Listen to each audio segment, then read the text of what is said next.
Tired of being ignored? Say these 9 phrases and watch what happens. You speak, but the words seem to vanish. The person in front of you looks past you, their eyes drifting to their phone, their mind somewhere else. You try again, louder this time, but they talk over you as if you weren't even in the room. In meetings, in friendships, even in family conversations, the sting of being ignored cuts deep. It doesn't just frustrate, it makes you question your own presence, your worth, your voice. But here's the truth the Stoics knew well. Being ignored is not always about you. It's about how people perceive authority and whether your words carry the weight that demands attention. In a noisy world, respect doesn't fall into your lap. It must be communicated, not through shouting, not through begging, but through calm precision. Marcus Aurelius ruled an empire with quiet authority. Epictetus, born a slave, taught senators and philosophers to listen, not because he shouted, but because his words were sharpened like steel, calm, deliberate, undeniable. They mastered the art of presence, the ability to command attention without raising their voice. That same art is still available to you. So let me ask, what if you could turn silence into respect? What if you could speak in a way that made others pause, lean in, and recognize your authority instantly? What if you never had to fight for attention again because your very words carried the weight of presence? In this video, you'll discover 9 phrases built on Stoic principles that do exactly that. Phrases designed not as tricks, but as tools.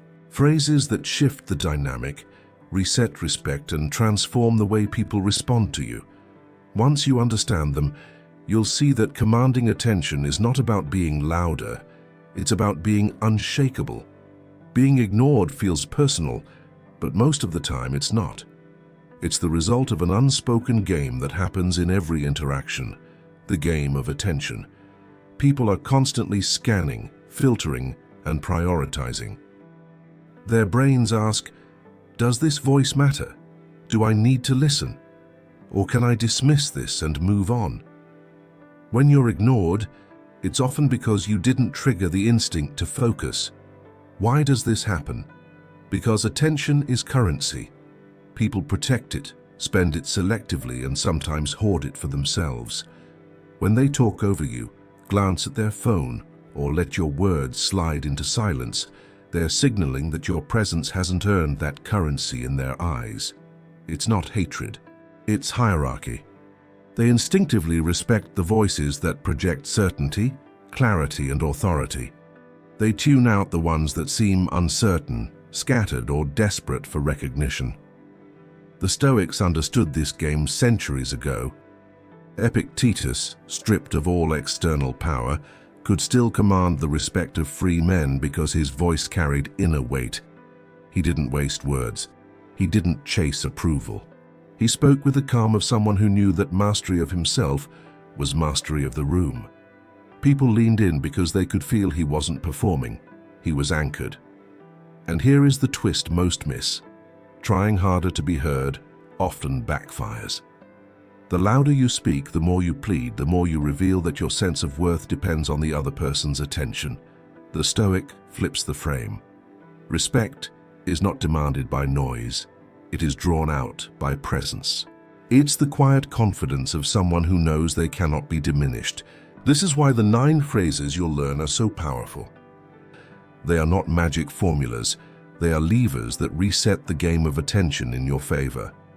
Each one carries with it the weight of calm authority, the kind that stops distraction, interrupts ego, and forces others to recognize that your words are not optional. They are essential. When you understand this hidden game, being ignored no longer feels like a personal wound. It becomes a test, a chance to assert your presence without anger, without desperation, without noise. And with each phrase, you'll discover how to turn dismissal into respect, invisibility into influence. The world teaches us that if you want to be heard, you have to be louder. Speak over the noise, fight for attention, dominate the room. But the Stoics understood something deeper. True respect does not come from volume, it comes from presence. Real authority is calm, not loud. Marcus Aurelius ruled the largest empire of his time, yet his words were not barked commands or fiery speeches. His meditations were private reminders, written in the quiet of night to govern himself before governing others. His presence commanded loyalty because he never lost control of his own mind. That restraint made him unshakable, and in turn undeniable. Epictetus had no throne, no army, no title.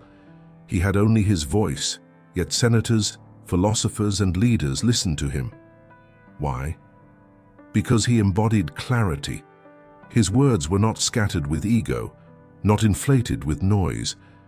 They were sharp, measured, and delivered with the weight of someone who didn't need validation to know his own value. This is the Stoic principle at the heart of respect. People follow the one who remains composed when others lose control. Loudness signals insecurity. Calm signals mastery. The person who doesn't need to fight for attention often receives it freely. And this principle still applies today, whether in a boardroom, a conversation with a partner, or a casual exchange where your presence feels overlooked. When you're ignored, the instinct is to push harder, to force recognition.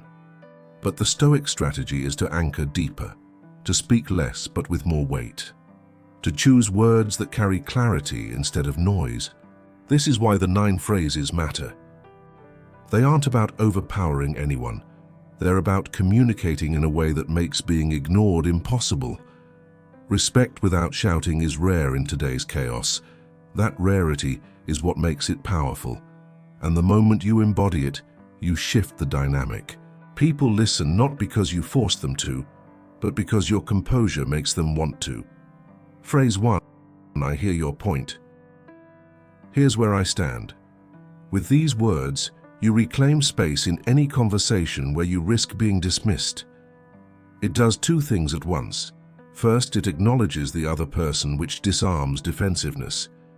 You're not ignoring them. You're not escalating conflict. You're showing you listened. But then comes the shift.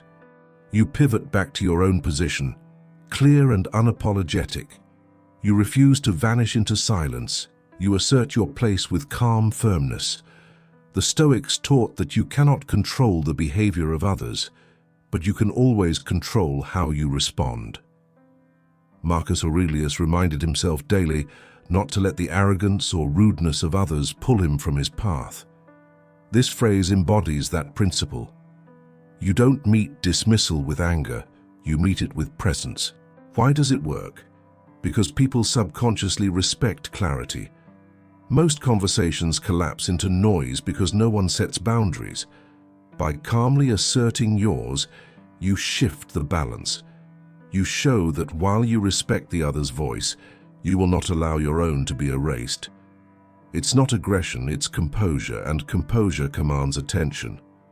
In practice, this works in a meeting where your idea is brushed aside. It works in a relationship when your feelings are minimized. It works in any space where you risk fading into the background. By drawing the boundary with this phrase, you teach others that your voice carries weight. And just as importantly, you teach yourself that being ignored is not an option. The boundary line is the foundation of presence. It doesn't shout, it doesn't beg. It calmly says, I am here, and my voice matters. And once you set that line, every interaction shifts. Phrase 2, I'll continue once you're finished. Few things are more frustrating than being interrupted. You begin to speak, and suddenly someone cuts you off mid-sentence. Most people respond in 2 predictable ways. They either fight for volume, talking over the interrupter, or they fall silent, letting their presence disappear. Both give away power. The Stoic approach is different. It reclaims the moment without aggression, using silence as a weapon. This phrase is powerful because it is calm, not confrontational. You don't raise your voice or demand attention. You simply acknowledge the interruption and set the condition for continuing respect. In doing so, you disrupt the usual pattern. The interrupter expects resistance or surrender. Instead, they are faced with composure. That composure forces awareness. They must either stop and listen or expose themselves as disrespectful in front of others. Either way, you win. Epictetus taught that no one can truly diminish you unless you allow it. By choosing your response, you decide the frame of the interaction. This phrase embodies that teaching. You wait, poised, and in that pause, you show that your words will not vanish. They will wait until the space is rightfully yours. Why does it work so effectively? Because calm confidence unsettles the ego. Loudness often signals insecurity, but restraint signals mastery. The silence breaker shifts the balance of power back to you, not through force, but through presence. In practice, use this in meetings, group discussions, or even personal conversations when your voice is cut off. Say it once, firmly but calmly, then hold steady. Do not rush, do not fill the silence. Let the weight of your composure do the work. When you continue, you'll notice something remarkable. The room is listening. The silence breaker reminds everyone, including yourself, that your voice deserves to be heard. You don't compete for space, you create it. Phrase 3. Did you mean to cut me off just now? Disrespect often lingers because it goes unchallenged. When someone dismisses your words or interrupts, they rarely stop to think about their behavior. Most people let it slide, hoping to avoid conflict. But the Stoic way is not to erupt in anger or silently endure. It is to calmly bring awareness. That's exactly what this phrase does. This question is sharp, yet neutral. You are not accusing. You are not attacking. You are holding up a mirror, forcing the other person to confront their own action. The phrasing is important. You're not saying, "You're rude," or "Stop interrupting me," which would trigger defensiveness. Instead, you ask a simple question that shines a light on their behavior. It leaves space for reflection, even correction. The power of this phrase lies in its restraint. It doesn't escalate the situation. It doesn't put you beneath them either. It simply says, "I noticed and I will not ignore it." That calm recognition alone shifts the balance of respect. Suddenly, they must explain or backtrack, and in doing so, they validate your presence. Seneca believed that truth speaks most strongly when it is direct and simple. This phrase embodies that principle. It does not waste words, it doesn't scream. It lands like a stone dropped into still water, quiet but impossible to ignore. In practice, this phrase works in professional settings where interruptions are common, in social groups where dominant personalities try to overshadow you, and even in relationships where subtle patterns of dismissal emerge. Each time you use it, you remind the other person and yourself that your words will not be erased without consequence. The mirror of accountability is not aggression, it is clarity, and clarity commands respect. Phrase 4. Let's stay focused on the point that matters. Not all forms of being ignored come as interruption. Sometimes your words are brushed aside as the conversation drifts into noise, tangents, or petty distractions. In those moments, your presence risks dissolving. Not because anyone attacked it, but because the discussion lost direction. This phrase pulls everything back to center. It works because it redirects without hostility. You're not scolding or demanding, you're guiding. You acknowledge the drift and calmly bring the focus back to what truly matters. This is leadership disguised as simplicity. Instead of letting your point fade, you anchor it so firmly that the discussion can't move without returning to it. Marcus Aurelius compared his role as emperor to that of a sculptor, cutting away what was unnecessary to reveal the essence beneath. This phrase follows the same principle. It cuts through noise, trimming away everything irrelevant until only the essential remains. And people notice, Because clarity is magnetic. When confusion dominates, the one who restores focus becomes the one others follow. Why does it command respect? Because most conversations lack a guide. People wander in circles, chasing distractions. The moment you use this phrase, you step into that role. You become the anchor, the voice that recenters the room. That kind of authority doesn't need to be demanded. It is recognized instinctively. In practice, use this in meetings when debates spiral into irrelevance, in family discussions that drift into old grievances, or in personal conversations where emotions scatter the real issue. Each time you deploy it, you're showing that you're not just another voice. You're the one holding the compass. The anchor of presence proves a simple truth. Respect often flows to the person who provides clarity. When others are lost in noise, you become the one who leads. Phrase 5. I'll continue this when we can both engage respectfully. There are times when no boundary, no redirection, no mirror will fix the situation. Some people will persist in dismissing you, talking over you, or denying your presence no matter what you say. In these moments, the strongest move is not to fight harder, it's to step back with dignity. This phrase delivers that message with calm finality. It works because it reclaims control. Instead of being the one ignored, you become the one who decides whether the conversation continues.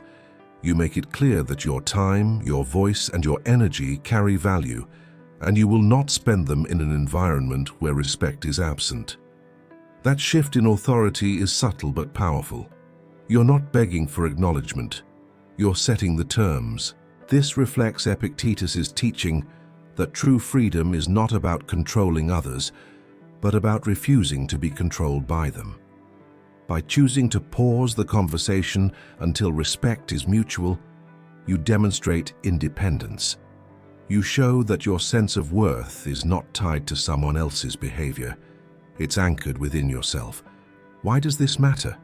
Because walking away without bitterness is harder and more powerful than staying and fighting for attention.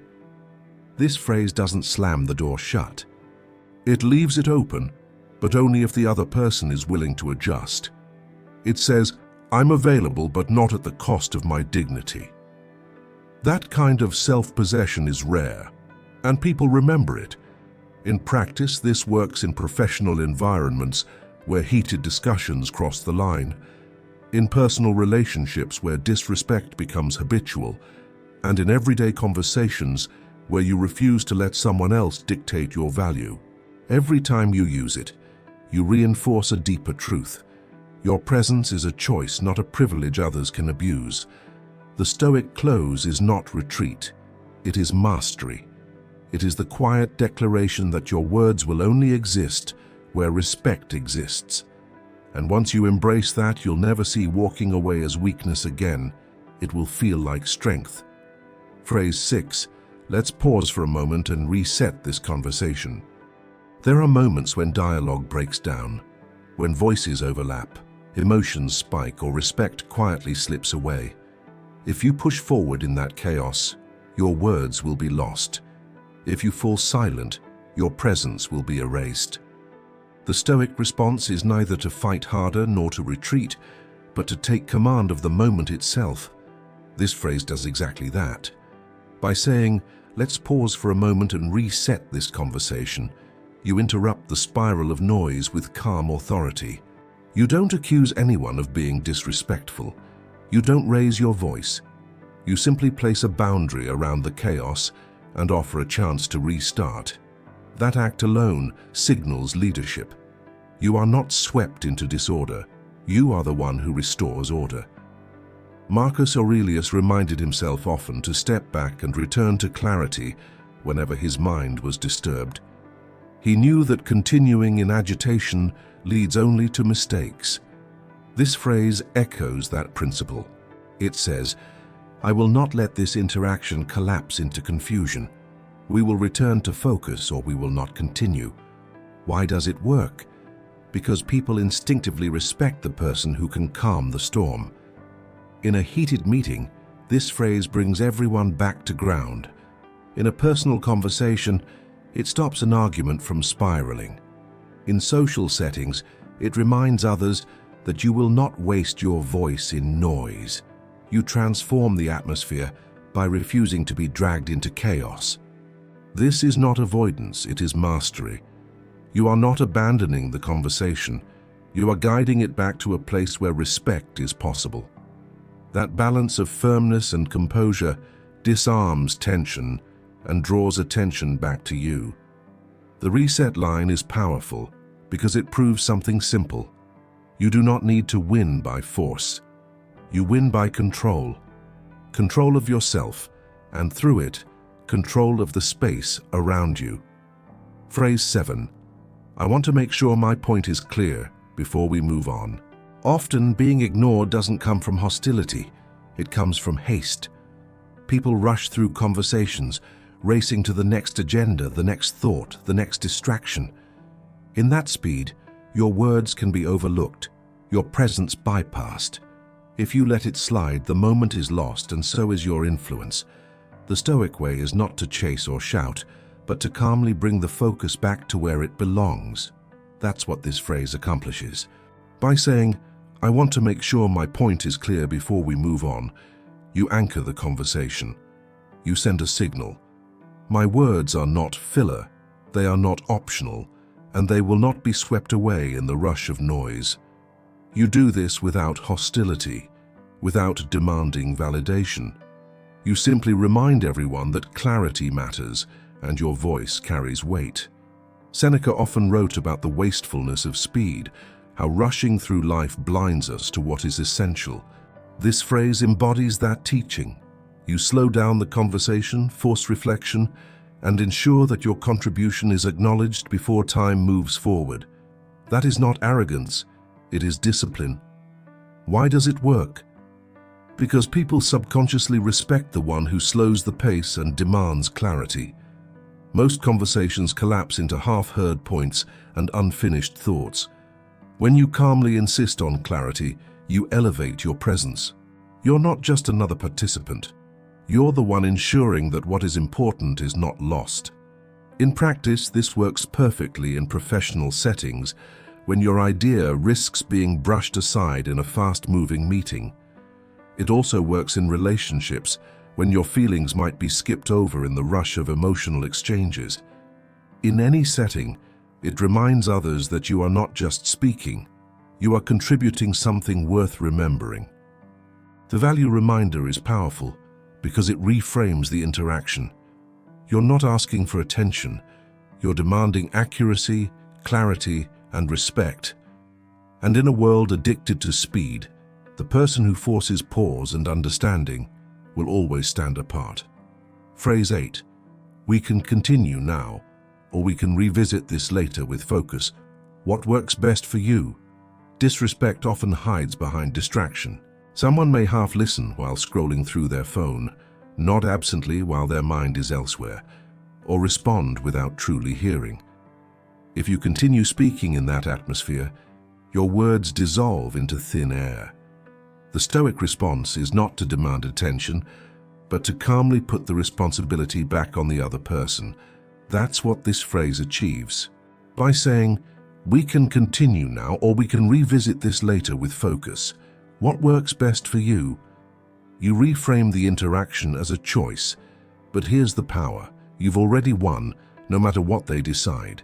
If they choose to focus now, you regain the respect and attention the moment requires. If they postpone, it happens on your terms when focus is possible. Either way, you control the frame. Epictetus often reminded his students that freedom lies not in forcing outcomes, but in choosing how to act within them. This phrase reflects that wisdom. You don't beg for attention. You don't lash out. You calmly state that you will only invest your energy where respect exists. That discipline forces others to recognize the value of your voice. Why does it work? Because it puts the other person in a position where they must acknowledge the lack of focus. Most people don't want to admit they're being dismissive, so they adjust in the moment. And even if they push the conversation later, They do so with the awareness that you set the terms. In practice, this phrase is invaluable in professional settings where people multitask during meetings, in relationships where one person is distracted, or in social conversations where your presence isn't given the space it deserves. It signals maturity, patience, and authority all at once. The power of choice lies in this truth. When you give people options framed by respect, you no longer chase their attention. You control when and how it's given. That quiet authority is impossible to ignore. Phrase 9. Whether or not you agree, this is my position. There comes a point in every conversation where you realize that chasing agreement is a trap. You explain, you justify, you circle your point again and again, hoping for recognition that never comes. In doing so, you hand away your authority, tying your worth to someone else's approval. The Stoic path rejects this dependence. The final phrase is a declaration of self-possession. Whether or not you agree, this is my position. This statement plants your presence like a stake in the ground. It does not beg, it does not argue. It simply states that your stance is firm, independent of whether others validate it. That independence is where true respect is born. People may disagree, but they cannot dismiss you. They see that your voice stands on its own, unshaken by their reaction. Marcus Aurelius often reminded himself that the crowd's opinions did not alter truth. Epictetus taught that your judgment, when aligned with reason and virtue, must remain steady even if the world mocks or rejects it. This phrase embodies that principle. It says, I control my words, my choices, my stance. Agreement is optional, but respect is not. Why does it work? Because most people are addicted to convincing. They chase validation, and in doing so they appear weaker. The one who calmly states their position without needing applause is instantly respected, even by those who disagree. Presence comes not from conformity, but from conviction. In practice, this phrase is powerful in debates where endless back and forth wastes energy, in professional settings where consensus cannot always be reached, and in personal relationships where disagreement is natural, but dismissal is not acceptable. Each time you use it, you remind others that your words are not requests. They are statements of truth as you see it. The Stoic stand is the final expression of calm authority. It ends the cycle of needing to be agreed with and replaces it with something stronger, the discipline to remain firm in who you are. Whether others acknowledge it or not, your presence cannot be erased because it is rooted in mastery of self. There is a moment when you realize these phrases are more than words. They are signals, calm, deliberate, unshakable, that shift how others see you. But more importantly, they shift how you see yourself. Respect doesn't begin with someone else's reaction. It begins with the way you carry your own presence. Before, being ignored might have left you frustrated, reactive, or doubtful. You may have tried to shout louder, over-explain, or retreat into silence. Each of those responses handed away your authority. But now, with these tools, you step into conversations differently. You don't compete for attention, you command it, not through force, but through composure. The boundary line teaches you to hold your ground with clarity. The silence breaker shows you how to reclaim space without noise. The mirror of accountability forces awareness where disrespect once thrived. The anchor of presence makes you the compass in chaotic conversations. And the Stoic close reminds you that your voice is too valuable to waste where respect does not exist. Together they do more than change words. They reshape identity. You are no longer the person hoping to be heard. You are the person others adjust to, the one they cannot ignore. This is the transformation the Stoics lived by. The strength to remain steady when others lose control, the discipline to speak with purpose instead of impulse, the wisdom to know that your worth is not decided by outside approval. Marcus Aurelius, Epictetus and Seneca all lived in environments filled with arrogance, chaos, and noise. Yet their calm presence commanded attention across centuries. Their lesson is clear. When you master your response, you master respect.